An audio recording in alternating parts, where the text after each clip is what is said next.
j'ai dit dans ma vidéo précédente du mukbang avec mon ami, je vais faire des vidéos back to school, mais pas forcément des vidéos back to school comme on peut voir partout sur YouTube, donc les affaires scolaires, etc. Donc je pensais vraiment à autre chose et à des sujets qu'on n'évoque pas forcément. Donc aujourd'hui je vais tout simplement vous parler du stress au collège, au lycée. Donc du stress par rapport au brevet. Donc voilà, bon je peux pas parler encore du bac parce que je n'ai pas passé le bac encore, c'est euh, dans 3 ans pour moi, donc voilà. Donc juste pour vous faire la petite aparté, l'année prochaine je redouble ma seconde, donc voilà. Donc j'ai déjà eu l'expérience du lycée, l'arrivée au lycée, même si ça a été très très très compliqué pour moi. Mais j'ai eu l'expérience d'arriver dans un nouvel endroit avec des gens que je connaissais pas forcément. Donc je pense que ça, genre, je ferai une autre vidéo par rapport à l'arrivée au lycée et où je parlerai peut-être un tout petit peu, mais pas trop, de mon expérience personnelle par rapport à cette arrivée au lycée. Donc voilà, je vais vous laisser avec la suite de la vidéo qui va principalement parler du stress qu'on peut avoir au collège, mais pas seulement au collège et au lycée, aussi dans la vie en globalité. Je vous laisse avec la suite de la vidéo. Je pense que je vais surtout vous donner des conseils, peut-être pour au moins baisser un tout petit peu le stress, parce que des fois le stress peut être très très important. Personnellement, comme je le disais dans une ancienne vidéo, je suis quelqu'un de très stressé de base, je suis quelqu'un de très angoissé, qui a beaucoup d'anxiété pour tout et n'importe quoi. Donc voilà, je suis sujette, comme je disais, à des crises d'angoisse. J'en fais depuis ma 5e. J'ai commencé à faire des crises d'angoisse en 5e. Et cette année au lycée, en fait, quand je suis arrivée, j'en faisais au collège, certes, mais elles n'étaient pas aussi fortes que je les faisais au lycée. Donc voilà, mais grâce à certaines personnes, j'ai réussi à aller mieux au lycée. Et j'ai intégré pour diverses raisons l'internat de mon lycée. Donc voilà, je pourrais aussi vous parler de l'internat. Et donc voilà, et moi j'ai réussi, grâce à un conseil que je vais vous donner, à aller mieux. Donc voilà, je vous laisse avec la suite. Donc pour certaines personnes, l'organisation et le fait de s'organiser vont les aider. Donc tout simplement le fait de se dire aujourd'hui je vais faire ça, et demain je vais faire ça, et après-demain je vais faire ça. En fait ça va aider aux personnes de s'organiser et de ne pas avoir tout en tête et de s'embrouiller avec tout ça. Donc je pense que pour certaines personnes, l'organisation et de planifier les choses en avance, ça peut les aider. Deuxième possibilité, c'est la respiration. Ayant fait des crises d'angoisse pendant pas mal de temps, j'ai appris que la respiration parfois pouvait nous calmer, pouvait abaisser un peu le stress, etc. Donc au fur et à mesure des années, jusqu'au lycée, du coup jusqu'en seconde, j'ai appris à respirer de 2 façons différentes. Alors il y a 2 façons que je connais pas forcément les noms techniques, mais on m'a appris à respirer de 2 façons, donc je pense que je vais vous montrer tout simplement. Donc il y a la respiration où on inspire profondément et on expire profondément, donc tout simplement en faisant... Tout simplement, genre, ça paraît tout bête, hein, mais quand il y a plein de choses qui se mélangent dans la tête, quand on fait une crise d'angoisse, etc., bah, des fois ça fait du bien de respirer un bon coup, même si c'est compliqué sur le moment de le faire. Quand on sent que la crise se calme un peu, respirer un bon coup, ben ça aide. Ou il y a tout simplement la respiration en mode... Genre, c'est tout simple aussi, mais je sais pas, moi ça m'a permis de m'aider au collège, parfois quand j'étais stressée face à un examen, bah pas un examen, mais face à un contrôle, respirer genre profondément, etc. et me dire je vais y arriver. Donc quand vous êtes stressé, ne vous dites pas que vous n'allez pas y arriver, que vous êtes capable de faire votre examen, vous êtes capable de passer votre brevet. Donc voilà, ne stressez vraiment, vraiment pas pour le brevet. N'écoutez pas tous les gens autour qui vont dire tu vas pas y arriver, t'as pas assez de niveau, etc. Donc voilà, n'écoutez pas les gens qui sont autour. Vous savez ce que vous voulez et vous savez que vous avez le niveau pour l'avoir. Donc stressez franchement pas. Parce que j'ai stressé pendant pendant toute l'année presque par rapport au brevet. Et finalement je l'ai eu mention assez bien. Donc j'étais plutôt contente de moi. Et quand vous avez le résultat, je vous jure que vous êtes juste fière et tu te demandes en fait pourquoi j'ai autant stressé. Parce qu'en fait c'est passez-le comme si c'était un contrôle normal. Révisez certes toutes les matières quand même si tu te sens vraiment trop stressé. Révise toutes les matières quand même avant. Mais ne te stresse pas, dis que c'est juste un contrôle et que voilà, ne pense pas que c'est le brevet, le fameux brevet qu'on te saoule depuis la 6e avec. Pense juste que tu vas y arriver et que tu vas réussir. Parce qu'il n'y a pas de raison pour pas que tu réussisses. Troisième conseil, je pense que c'est prendre du recul face aux problèmes que la vie nous donne sur notre chemin. Tout simplement que si tu as une embrouille avec des potes, si tu t'embrouilles avec tes parents, si n'importe quoi, prends du recul par rapport à la situation qu'on te donne.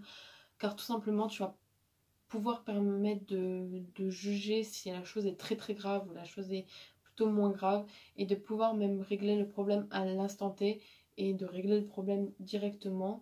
N'attends jamais, genre ne te dis pas ouais je règle ça dans une semaine. Si tu as la possibilité de régler le problème maintenant, fais-le maintenant. Au moins tu seras calme et ça sera un truc en moins qui te fera stresser et ça sera quelque chose en moins que tu vas penser. Faites des choses qui vous plaisent.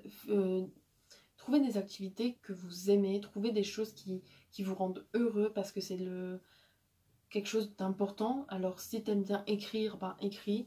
Je dis ça parce que personnellement l'écriture, le dessin et le théâtre c'est quelque chose qui m'aide à extérioriser. Donc si t'aimes bien dessiner, fais-le. Si t'aimes le théâtre, inscris-toi dans un cours de théâtre.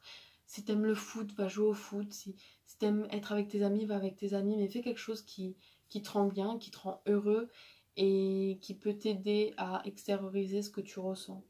Quatrième conseil, restez vous-même, soyez vous-même. Ne vous renfermez pas si vous êtes quelqu'un qui parle beaucoup. Ne vous mettez pas à être quelqu'un qui parle beaucoup si vous parlez pas, si vous êtes timide. Donc vraiment soyez vous-même, ne vous créez pas une personnalité pour plaire aux gens. De toute façon, on plaît jamais à tout le monde. Les amis, pour moi, ça se compte sur les doigts d'une main. Donc vous n'allez pas avoir peut-être 10 millions de potes, mais au moins vous saurez sur qui compter. Donc vraiment soyez vous-même. Et je pense que c'est la meilleure chose pour aussi s'aimer soi-même, d'être soi-même tout simplement. Ça fait beaucoup de même dans la même phrase. En fait, les gens vont vous connaître pour ce que vous êtes réellement et pas pour ce que vous essayez de montrer. Donc vraiment, soyez vous-même. Essayez de montrer votre vraie personnalité et votre vrai vous. Habillez-vous comme vous voulez. Si les gens vous aiment pas, comment vous êtes habillé, et ben tu t'en fous parce qu'il y a d'autres gens qui vont t'aimer pour ce que t'es. Et c'est pas parce que tu ne suis pas tout le monde que tu ne vas pas être aimé. Et au contraire, la différence, des fois, tu peux en faire une force. Donc sois toi-même vraiment et ne te prive pas de faire des choses sous prétexte que personne ne le fait. Sois ce que tu veux être et vis tout simplement pour la personne que tu es réellement. Cinquième conseil qui pour moi m'a énormément aidé cette année. Et c'est quand j'ai compris que j'ai vraiment commencé peut-être à aller un peu mieux. C'est parler. Quand ça va pas dans vos vies, quand il y a quelque chose qui vous tracasse, quand il y a quelque chose qui vous rend malheureux, parler tout simplement, que ça soit une amie, que au lycée, ben, on vous met à disposition des professeurs, des CPE, des surveillants. Donc parlez à n'importe qui, mais vraiment, s'il y a quelque chose qui vous empêche d'avancer, qui vous empêche de vivre tout simplement des fois, si il vous est arrivé quelque chose de traumatisant, qui vous est arrivé quelque chose, parlez tout simplement à vos amis, comme je dis, à vos amis, si vous êtes au lycée, à vos profs, si vous êtes au collège, à vos profs. Bref, parlez à qui vous voulez. Mais le plus important, c'est de parler parce que ça vous libère de quelque chose que vous avez sur le cœur et sur la conscience. Donc c'est important. Il ne faut pas forcément se dire qu'on arrivera à tout gérer soi-même parce qu'il y a certains problèmes. Pendant des années, vous allez dire je vais réussir à gérer, je vais réussir à gérer, je vais réussir à gérer. Et au final, vous n'arrivez pas à le gérer. Et vous verrez qu'au moment où vous allez sortir ce qui vous ronge de l'intérieur, au moment où vous allez prendre conscience que en parlant, en fait, vous allez aller mieux, ben voilà, la personne à qui vous allez parler va sûrement vous donner même des solutions pour apaiser votre stress, pour apaiser votre douleur et tout simplement va vous aider à aller de l'avant. Donc voilà, parler et ne pas cacher ses émotions parce que parfois trop en fuir en soi-même, trop en fuir, on encaisse, on garde toujours tout pour soi et un jour on explose et on fait des choses qu'on n'aurait peut-être pas voulu faire de base. Voilà. Mais le plus important c'est parler à n'importe qui, à votre ami, à votre mère, à votre père. Bon là on est en période de vacances mais si tu regardes cette vidéo alors que les cours ils ont repris, ben un de tes profs en qui tu as confiance, ou parle à quelqu'un de ton entourage ou à qui tu veux, mais parle, parce que c'est le plus important, c'est de parler pour moi. Genre, voilà, parle si ça va pas, et si tu as vraiment besoin et que tu trouves personne à qui parler, comme je le dis dans chaque vidéo, je suis libre d'esprit et je suis prête à tout entendre. Donc tu peux me contacter par mon adresse email, par mes réseaux sociaux ou en commentaire tout simplement, et je te dirai, je te répondrai, parce que tout simplement pour moi c'est important que vous alliez bien, et si vous allez pas bien, vous pouvez m'en parler et ça me dérange absolument pas. Sixième conseil que je pourrais donner, c'est des fois être seul dans un endroit calme. Donc je sais que tout le monde n'a pas la possibilité d'être dans un endroit calme où on peut respirer, où on peut se poser, mais essayez de trouver un temps, même juste un temps avec vos amis, où vous allez juste parler à nouveau, ou un temps mais vraiment calme, où vous pouvez vous recentrer sur vous-même. Alors je sais qu'il y en a qui ont des frères et sœurs, qui ont des familles nombreuses, qui n'ont pas forcément le temps de rester au calme, etc. Mais pour moi c'est important, donc même d'aller prendre l'air, de marcher un peu, genre 10 minutes, ça fait toujours du bien de prendre l'air et de se reposer un peu l'esprit. Parce que penser à 10 000 choses dans la journée, c'est pas possible, il y a trop de stress qui vient d'un coup. Juste moi personnellement, quand je stresse maintenant, bon je sais, bah dans mes vidéos ça se voit, je stresse pas, hein, c'est juste que c'est un tic de me toucher les mains, de jouer avec mes mains, donc je m'excuse d'avance pour toutes les prochaines vidéos que je vais faire et toutes les vidéos que j'ai déjà fait. Quand je parle, etc., je parle souvent avec des gestes, donc voilà. Alors je suis très à l'aise devant la caméra, ça me dérange absolument pas, ça me fait hyper plaisir. Comme je vous disais, il faut faire quelque chose qui nous plaît pour aller bien, et moi faire des vidéos ça me plaît, donc du coup bah, je stresse moins tout simplement. Ou il y a d'autres solutions. Personnellement, bah, j'ai parlé à une personne pendant très longtemps à mon lycée qui a trouvé certaines solutions, donc parler, je pense que ça m'a beaucoup aidé, c'est même pas je pense, c'est une certitude, donc voilà. Et encore un truc qui m'aide au jour d'aujourd'hui, même quand ça va pas, à aller un peu mieux, à me déstresser. C'est quelque chose que j'ai toujours dans mon sac, c'est quelque chose qu'on m'a donné beaucoup, et c'est tout simplement une balle, un truc anti-stress que quelqu'un m'a donné. Donc voilà, donc souvent je joue avec, et tout de suite ben, je stresse un peu moins parce que mon cerveau il est occupé sur quelque chose d'autre. Donc je vous conseille vraiment de faire des choses qui vous apaisent.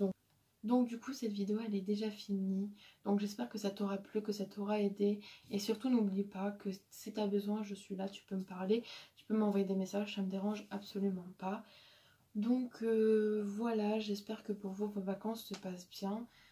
Donc voilà, ne stressez pas pour la rentrée qui arrive, restez calme, profitez des vacances, ne pensez pas à la rentrée, profitez réellement de vos vacances. Donc voilà, j'espère que vous ça va. Donc je vous laisse, donc à bientôt dans une prochaine vidéo.